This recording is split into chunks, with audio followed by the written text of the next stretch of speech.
Hi అండి, ఇదిగోండి మా వారు ఇప్పుడు వచ్చేసరికి 10:30 అయింది. వచ్చేటప్పుడు అయితే ఇదిగోండి చింతపండు పులిహారను పూర్ణాలు అయితే తీసుకొచ్చాడు. ఇప్పుడేనండి జస్ట్ అన్నం తిన్నది.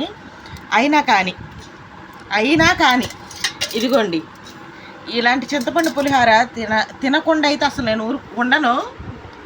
మామూలుగా అయితే మా అమ్మ ఎప్పుడు నాకు నిమ్మకాయ పులిహార అయితే చేసిద్ది. మా అత్తయ్య వాళ్ళ సైడ్ అయితేనేమో చింతపండు పులిహార, ఎక్కువ చింతపండు పులిహార. నాకు ఇదైతే చాలా ఇష్టం.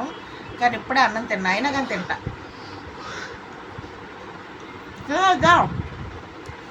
చిన్నదా